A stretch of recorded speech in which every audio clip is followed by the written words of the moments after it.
मेरे प्रिय माननीय मुख्याध्यापक, आदरणीय शिक्षकगण और मेरे प्यारे प्रिय दोस्तों, आज महान शिक्षक डॉक्टर सर्वपल्ली राधाकृष्णन जी का जन्मदिन है। मेरे दोस्तों, आप सभी को सलाम और दिल से प्रणाम उस महान व्यक्ति डॉक्टर सर्वपल्ली राधाकृष्णन जी के लिए, जिनके जन्मदिन को हम 5 सितंबर को प्रति वर्ष शिक्षक दिवस के रूप में मनाते हैं। उन्हीं के संदर्भ में कहना चाहूंगा कि वो हमारे देश के पहले उपराष्ट्रपति और दूसरे राष्ट्रपति भी रह चुके थे। उन्होंने अपने राजनीति करियर में आने से पहले अपने जीवन के लगभग 40 साल अध्यापन और ज्ञान जुटाने में दिए थे। आज हर एक के लिए जानना बहुत ही जरूरी है कि डॉक्टर राधाकृष्णन के जन्म दिवस को एक शिक्षक दिवस के रूप में क्यों मनाते हैं। आप सभी जानते ही हैं कि डॉक्टर सर्वपल्ली राधाकृष्णन एक विख्यात महान दार्शनिक, शिक्षाविद और शिक्षक थे। एक बार उनके शिष्यों और दोस्तों ने उनका जन्म दिवस मनाने का निश्चय किया। इस विचार पर उनसे अनुमति लेने गए तो उन्होंने जवाब दिया कि मेरा जन्मदिन अलग से मनाने की बजाय अगर शिक्षक दिवस के रूप में मनाया जाए तो मुझे कितना गर्व महसूस होगा। इस दिन के बाद से पूरे देश के हर कोने में 5 सितंबर को शिक्षक दिवस के रूप में मनाया जाता है। देश में पहली बार शिक्षक दिवस 5 सितंबर 1962 को मनाया गया था। शिक्षा तथा सीखने में सबसे अच्छी बात तो यह है कि शिक्षा को कोई भी इसे आपसे छीन नहीं सकता।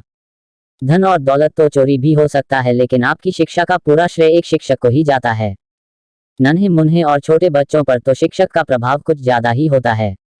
शिक्षक जो भी कहते हैं उस बात वो पत्थर की लकीर मान लेते हैं। मान लीजिए शिक्षक ने एक बार गलती से भी कह दिया कि 3 + 3 = 4 होते हैं और घर में तो माता पिता तथा अन्य सदस्य जितना मर्जी हो उतना कहें कि 3 + 3 = 6 होते हैं, लेकिन छोटे बच्चे इस बात को नहीं मानेंगे। इन्हीं बातों से आभास होता है कि एक शिक्षक की बातों का हमारे जीवन पर कितना असर होता है। सर्वपल्ली डॉक्टर राधाकृष्णन एक अच्छे गुणों की खान थे, लेकिन उनके एक खास गुण से शायद ही आप अभी तक अनजान ही होंगे, वो यह है उनकी हाजिर जवाबी। आइए आज के इस शुभ अवसर पर उनका एक किस्सा आपसे साझा करता हूँ। एक बार डॉक्टर राधाकृष्णन जी भारतीय दर्शन के संबंध में व्याख्यान देने के उद्देश्य से इंग्लैंड गए। वहां बड़ी संख्या की तादाद में लोग उनका भाषण सुनने दूर दूर से आए थे। उसी वक्त तभी ही एक अंग्रेज व्यक्ति ने उनसे एक सवाल पूछा कि क्या हिंदू नाम का कोई समाज है, कोई संस्कृति है? तुम कितने बिखरे हुए हो, तुम्हारा एक जैसा कोई रंग नहीं, कोई गोरा तो कोई काला, कोई धोती पहनता है तो कोई लुंगी, कोई कुर्ता तो कोई कमीज, देखो हम सभी अंग्रेज एक जैसे हैं, एक ही रंग और एक जैसा पहनावा है। सर्वपल्ली डॉक्टर राधाकृष्णन सर्वपल्ली ने उस अंग्रेज को उसी समय तुरंत ही कहा कि घोड़े तो अलग अलग रंग और रूप के होते हैं, पर गधे सारे के सारे एक जैसे ही होते हैं। लास्ट में मैं आपसे अपनी मन की बात कहना चाहूंगा कि शिक्षक दिवस पर मन थोड़ा बहुत दुखी भी है। आज के समय में कुछ शिक्षक अपने ज्ञान की बोलियां लगाने लगे हैं। गुरु और शिष्य की परंपराओं को कहीं न कहीं कलंकित किया जा रहा है। आए दिनों शिक्षकों से विद्यार्थियों तथा विद्यार्थियों से शिक्षकों के साथ दुर्व्यवहार की खबरें ज्यादा सुनने को मिलती हैं। शिक्षा अपने मूल्यों और कर्तव्यों को नष्ट कर बाजार बनता नजर आ रहा है। शिक्षा और शिक्षण को लेकर बच्चों में तनाव दिन ब दिन बढ़ता ही जा रहा है। न जाने वे कई गलत रास्तों और नशे की लत को जाने अनजाने में अपना लेते हैं।